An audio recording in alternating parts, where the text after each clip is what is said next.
ಅವನ ಸಾಮ್ರಾಜ್ಯದಲ್ಲಿ ಒಂದು ಕುದುರೆಗೆ ಹುಲ್ಲನ್ನು ತರುವಂಥ ಕೆಲಸವನ್ನ ಮಾಡ್ತಾ ಇರ್ತಾನ ಆತನೊಬ್ಬ ಮಹಾನ್ ಭಕ್ತ.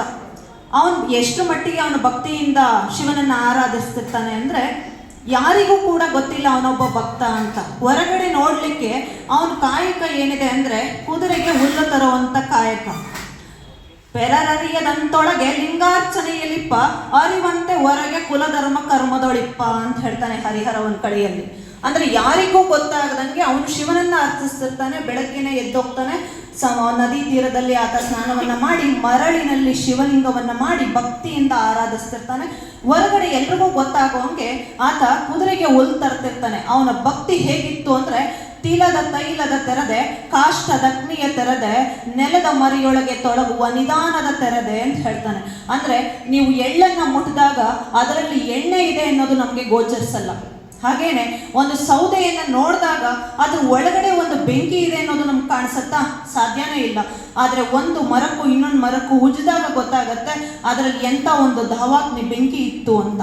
ಹಾಗೇನೆ ಭೂಮಿಯಲ್ಲಿರ್ತಕ್ಕಂಥ ಒಂದು ನಿಧಿ ಯಾವತ್ತೂ ತಾನು ತೋರ್ಪಡಿಸ್ಕೊಳ್ಳೋದೇ ಇಲ್ಲ. ಹಾಗೆ ಇರುತ್ತೆ ಅವನಲ್ಲಿ ಭಕ್ತಿ. ಹಾಗೆ ಅವನು ಶಿವನನ್ನ ಆರಾಧಿಸ್ತಿರ್ತಾನೆ. ಒಮ್ಮೆ ಬಂದು ಆತನ ಪತ್ನಿ ಅವನಿಗೆ ಕುಡಿಲಿಕ್ಕೆ ಅಂಬಲಿಯನ್ನ ಕೊಡ್ತಾಳೆ. ನೋಡಿ, ನಮ್ಮ ಶರಣರಲ್ಲಿ ಅಂಬಲಿ ನೇಮದ ಒಬ್ಬನೇ ಒಬ್ಬ ವ್ಯಕ್ತಿ ಶರಣ ಅಂದರೆ ಅದು ಮಾದಾರ ಚೆನ್ನಯ್ಯ ಮಾತ್ರ. ಅಂಬಲಿಯನ್ನು ಕೊಟ್ಟಾಗ ಆ ಅಂಬಲಿಯನ್ನು ಅವನು ಮೊದಲು ಕುಡಿಯಲ್ಲ, ಪರಮೇಶ್ವರನಿಗೆ ಅರ್ಪಿಸ್ತಾನೆ. ಆ ಪರಮೇಶ್ವರ ಇವನ ಭಕ್ತಿಗೆ ಮನಸೋತು ಚೆನ್ನಯ್ಯನೊಡನೆ ಒಂದಾಗಿ ಅಂಬಲಿಯನ್ನು ಸೇವಿಸ್ತಾನೆ. ಅಂಬಲಿಯನ್ನು ಸೇವಿಸಿದಾಗ ಪ್ರತಿನಿತ್ಯ ಕರಿಕಾಲ ಚೋಳ ಭಕ್ಷ್ಯ ಭೋಜನಗಳಿಂದ ಶಿವನಿಗೆ ಅರ್ಚಿಸ್ತಾ ಇರ್ತಾನೆ. ಅದೇ ರೀತಿಯಲ್ಲಿ ಅರ್ಚನೆ ಮಾಡಿದಾಗ ಶಿವ ಪರಮೇಶ್ವರ ಅದನ್ನು ಸ್ವೀಕರಿಸಲ್ಲ. ಯಾಕೆಂದ್ರೆ ಈಗಾಗಲೇ ಚೆನ್ನಯ್ಯ ಕೊಟ್ಟಿರುವಂಥ ಅಂಬಲಿಯನ್ನ ಕುಡ್ದಿರೋ ಕಾರಣಕ್ಕೋಸ್ಕರ. ಆಗ ಕೋಪ ಬಂದ್ಬಿಡತ್ತೆ ಯಾರಿಗೆ? ಕರಿಕಾಲ ಚೋಳನಿಗೆ. ನಾನು ಕೊಟ್ಟಂತ ಭಕ್ಷ್ಯ ಭೋಜನವನ್ನ ಸ್ವೀಕರಿಸಲಿಲ್ವಲ್ಲ ಅಂತ ಹೇಳ್ಬಿಟ್ಟು ತನ್ನ ಒಂದು ಕಟ್ಟಿಗವನ್ನ ಕತ್ತಿಗೆ ಇಟ್ಕೊಳ್ತಾನೆ. ತಕ್ಷಣ ಪರಮೇಶ್ವರ ಪ್ರತ್ಯಕ್ಷನಾಗಿ, ಅರಿಯದೆ ಯಾರಾದರೂ ಹೀಗೆ ಮಾಡ್ತಾರಾ? ನಾನೀಗಾಗಲೇ ಚೆನ್ನನೊಡನೆ ಒಂದಾಗಿ ನಾನು ಅಂಬಲಿಯನ್ನು ಸೇವಿಸಿದ್ದೀನಿ ಎಂದಾಗ ಆತನಿಗೆ ತುಂಬಾ ಆಶ್ಚರ್ಯ ಆಗತ್ತೆ.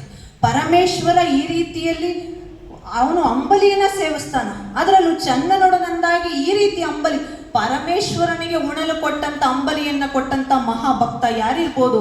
ನಾನು ನೋಡಬೇಕು ಅಂತೇಳಿ ಆತ ಬಂದಾಗ ಚೆನ್ನನಿಗೆ ಆಶ್ಚರ್ಯ ಆಗ್ಬಿಡತ್ತೆ. ಇದೇನಿದು? ನಾನು ಯಾವತ್ತೂ ಯಾರಿಗೂ ನಾನೊಬ್ಬ ಭಕ್ತ ಅಂತ ಹೇಳೇ ಇಲ್ವೇ?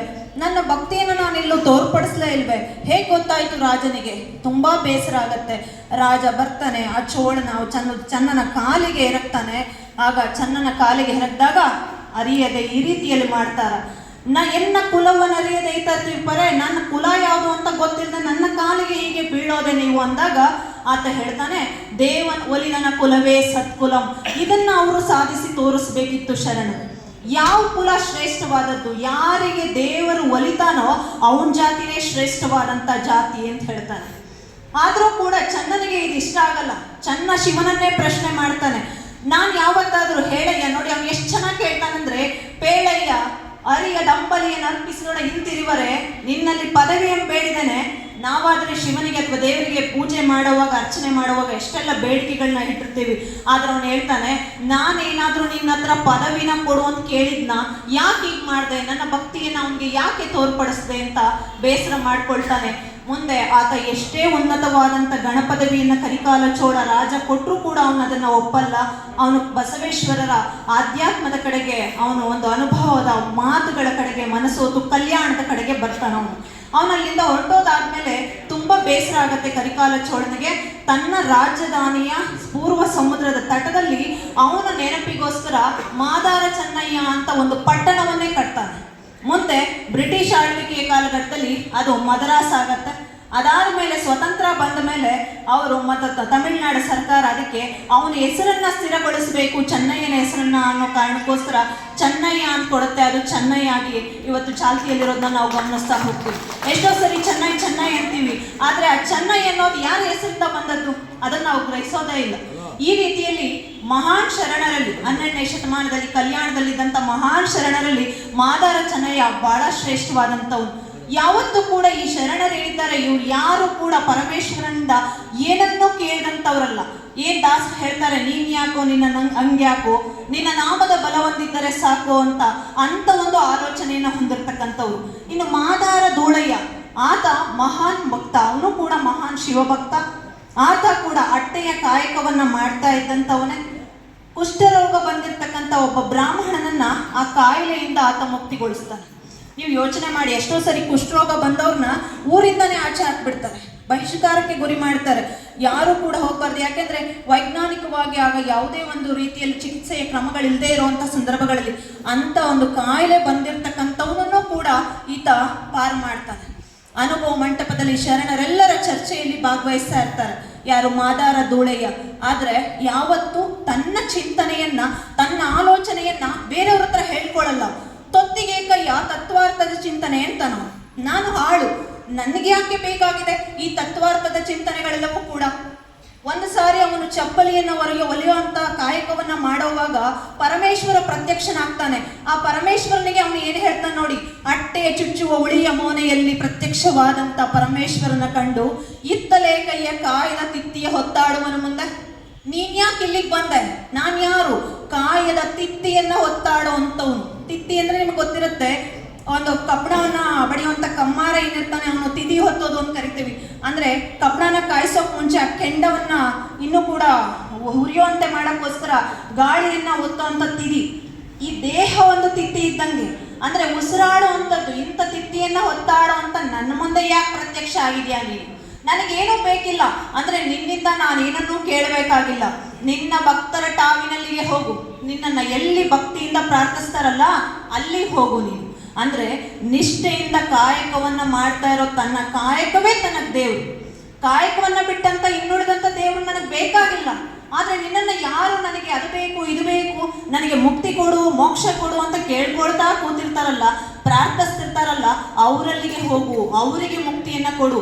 ನೀನು ಅವರಲ್ಲಿಗೆ ಹೋಗಿ ನೀ ಹೊತ್ತ ಬಹುರೂಪ ತಪ್ಪದೆ ರಜತ ಬೆಟ್ಟದ ಮೇಲಕ್ಕೆ ಹೋಗು ಅಂತ ಹೇಳ್ತಾನೆ. ಯಾರನ್ನ? ಆ ಪರಮೇಶ್ವರನ್ನು ಕೂಡ. ನಿನ್ನ ಭಕ್ತರ ಮುಕ್ತಿಯ ಮಾಡು, ಅವರಿಗೆ ಭಕ್ತಿಯ ಮುಕ್ತಿಯನ್ನ ಕೊಡು ಕಾಮಧೂಮ ಧೂಳೇಶ್ವರ ಅಂತೇಳಿ ಆತ ಮಾದಾರ ಧೂಳೆಗೆ ಹೇಳೋದನ್ನ ನಾವು ಗ್ರಹಿಸ್ತಾ ಹೋಗ್ಬೋದು. ಮಹಾನ್ ಭಕ್ತನಾದ ಈತ ಯಾವತ್ತೂ ಕೂಡ ಮಾಯೆಯ ಧೂಳುಗಟ್ಟದ ಶರಣ ಅಂತ ಹೇಳ್ತಾರೆ. ಮಾಯೆ ಅಂತಕ್ಕಂಥದ್ದು ಇವನ ಹತ್ರ ಕೂಡ ಬರ್ಲಿಕ್ಕೆ ಸಾಧ್ಯವೇ ಇಲ್ಲ ಅಂತ ಹೇಳ್ಬಿಟ್ಟು ಬಸವಣ್ಣವರು ಇವ್ರನ್ನ ಹೇಳೋದನ್ನ ನಾವು ಗಮನಿಸ್ತಾ ಹೋಗ್ಬೋದು. ಅದೇ ರೀತಿ ಮತ್ತೋರ್ವ ಮಹಾನ್ ಶರಣ ದೋಹಾರ ಕಕ್ಕಯ್ಯ, ಮಹಾಪ್ರಸಾದಿ ಅಂತ ಕರಿತೀವಿ ನಾವರನ್ನ. ಆ ಮಹಾಪ್ರಸಾದಿಯಾದ ನೋಡಿ, ಆ ದಶ ದಿಕ್ಕುಗಳಿಂದ ಕಲ್ಯಾಣದ ಕಡೆಗೆ ಶರಣರು ಬರ್ತಾ ಇದ್ರು. ಯಾಕೆಂದ್ರೆ ಅಲ್ಲಿ ಬಸವೇಶ್ವರರಿದ್ರು. ಕಲ್ಯಾಣದಲ್ಲಿ ಕಷ್ಟಪಟ್ಟು ಬೆಳಗ್ಗಿಂದ ಸಂಜೆ ತನಕ ಕಾಯಕವೇ ಕೈಲಾಸ ಅಂತ ಕೆಲಸವನ್ನ ಮಾಡಿ ಆ ನಂತರದಲ್ಲಿ ಅನುಭವ ಮಂಟಪದಲ್ಲಿ ತಮ್ಮೆಲ್ಲ ಅನುಭವಗಳನ್ನ ವಚನಗಳ ರೂಪದಲ್ಲಿ ಹೇಳ್ಕೊಳ್ತಾ ಇದ್ರು. ಆ ವಚನಗಳಿಗೆ ಎಷ್ಟು ಮಹತ್ವ ಇತ್ತು ಅನ್ನೋದನ್ನ ಜಯದಾಸನ ಕಡೆ ಹೇಳ್ತಾನೆ. ಕರಿಯನಿತ್ತಡವಲ್ಲೆ ಸಿರಿಯನಿತ್ತಡವಲ್ಲೆ ಇರಿದಪ್ಪ ರಾಜ್ಯವನಿತ್ತಡವಲ್ಲೆ ನಿಮ್ಮ ಶರಣರ ಸೋಳ್ ನುಡಿಯನ್ನು ಒಂದರಗಳಿಗೆ ಇತ್ತಡೆ ನಿಮ್ಮನ್ನಿತ್ತೇ ಕಾಣ ರಾಮನಾಥ.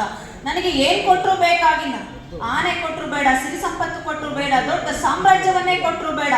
ಆದ್ರೆ ಶರಣರು ಸರದಿಯ ಪ್ರಕಾರ ಆಡುವಂತ ಮಾತುಗಳನ್ನ ಒಂದರಗಳಿಗೆ ಕೇಳೋ ಅವಕಾಶ ನನಗೆ ಕೊಟ್ರೆ ಸಾಕು, ನಾನು ಅದರಲ್ಲೇ ಪರಮೇಶ್ವರನನ್ನೇ ಕಾಣ್ತೀನಿ ಅನ್ನುವಂತ ಒಂದು ಆಲೋಚನೆ.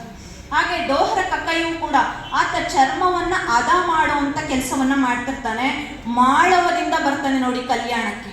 ಮಾಳವದಿಂದ ಬಂದಂತವನು ಅಲ್ಲಿ ಮಹಾರಾಷ್ಟ್ರ ಪ್ರದೇಶದಿಂದ ಬಂದಿರ್ತಾನೆ ಕಲ್ಯಾಣಕ್ಕೆ. ಆತ ಮಹಾಪ್ರಸಾದಿ ಅಂತ ಹೇಳಿ ನಾವು ಆತನನ್ನ ಕರಿತೀವಿ. ಅವನ ಕೈಯಿಂದ ಪ್ರಸಾದವನ್ನ ತಗೊಂಡ್ರೆ ಅವರು ಪರಮೇಶ್ವರನ ಕೈಯಿಂದ ಸ್ವೀಕರಿಸಿದಷ್ಟು ಮುಕ್ತಿಯನ್ನ ಪಡಿತಿದ್ರು. ಅಂದ್ರೆ ಅಷ್ಟು ಖುಷಿಯನ್ನ ಪಡ್ತಾ ಇದ್ರು ಕಲ್ಯಾಣದಲ್ಲಿ. ಒಂದ್ಸರಿ ಆ ಕಕ್ಕಯ್ಯನ ಡೋಹರ ಕಕ್ಕಯ್ಯನ ಮಡದಿ ಬಸವಣ್ಣನಿಗೆ ಪ್ರಸಾದವನ್ನ ಕೊಡ್ಲಿಕ್ಕೆ ಹೋಗ್ತಾನೆ. ಆದ್ರೆ ಬಿಜ್ಜಳನ ಓಲಗದಲ್ಲಿ ಒಂದು ಸಭೆ ಇದ್ದದ್ರಿಂದ ನನಗೆ ಸ್ವಲ್ಪ ಸಮಯ ಆಯಿತು, ನಾನು ಆನಂತರದಲ್ಲಿ ಬಂದು ಪ್ರಸಾದವನ್ನ ಸ್ವೀಕರಿಸ್ತೀನಿ ಅಂತ ಬಸವಣ್ಣ ಆತುರಾತುರವಾಗಿ ಹೊರಟು ಬಿಡ್ತಾರೆ. ಅದರಿಂದ ಕಕ್ಕಯ್ಯನಿಗೆ ಬಹಳ ಬೇಸರ ಆಗುತ್ತೆ. ನೀವು ನನ್ನ ಭಕ್ತಿಗೆ ಅವಮಾನ ಮಾಡಿದ್ದೀರಿ, ಮಹಾಪ್ರಸಾದಕ್ಕೆ ಅಪಚಾರವಾಗಿದೆ ಅಂತೇಳಿ ಅವರು ಬೇಸರಗೊಳ್ತಾರೆ. ಅದಾದ್ಮೇಲೆ ಬಸವಣ್ಣ ಕಕ್ಕಯ್ಯನ ಮನೆ ಬಾಗಿಲಿಗೆ ಪ್ರಸಾದ ಸ್ವೀಕರಿಸಲಿಕ್ಕೆ ಅಂತ ಬಂದಾಗ ಬಾಗಿಲು ಹಾಕಿರುತ್ತೆ. ತುಂಬಾ ಸರಿ ಬಂದು ಹೋಗ್ತಾರೆ, ಎಷ್ಟೇ ಸರಿ ಹೋದ್ರೂ ಕೂಡ ಬಾಗಿಲು ತೆರೆಯಲ್ಲ. ಆಗ ಬಸವಣ್ಣ ಯೋಚಿಸ್ತಾರೆ, ಏನ್ ಮಾಡಬೇಕು, ನಾನು ಹೇಗೆ ಪ್ರಸಾದ ಸ್ವೀಕರಿಸಬೇಕು ಅಂದಾಗ ಒಂದು ಚಿಕ್ಕ ಇರುವೆ ಅಥವಾ ಒಂದು ಸೀಮೆ ಒಂದು ಅನ್ನದ ಅಗಳನ್ನ ಆ ಮನೆಯ ಒಳಗಿನಿಂದ ಬಾಗಿಲ ಸಂದಿಯಿಂದ ಈಚೆ ತರ್ತಿರುವಾಗ ಅದಕ್ಕೆ ಒಂದು ಸಕ್ಕರೆಯ ಇಳುಕನ್ನ ಹಾಕಿ ಅದು ಸಕ್ಕರೆ ಇಳುಕನ್ನ ತಗೊಳುತ್ತೆ, ಅನ್ನದ ಅಗಳನ್ನ ಬಿಡುತ್ತೆ. ಆ ಅನ್ನದ ಅಗಳನ್ನ ತಾವು ಪ್ರಸಾದವಾಗಿ ಸ್ವೀಕರಿಸ್ತಾರೆ. ಅಲ್ಲಿಗೆ ನನ್ನ ದೋಷ ಪರಿಹಾರವಾಯಿತು ಅಂತ ಹೇಳಿ ಬಸವಣ್ಣ ಅನ್ಕೊಳ್ತಾರೆ.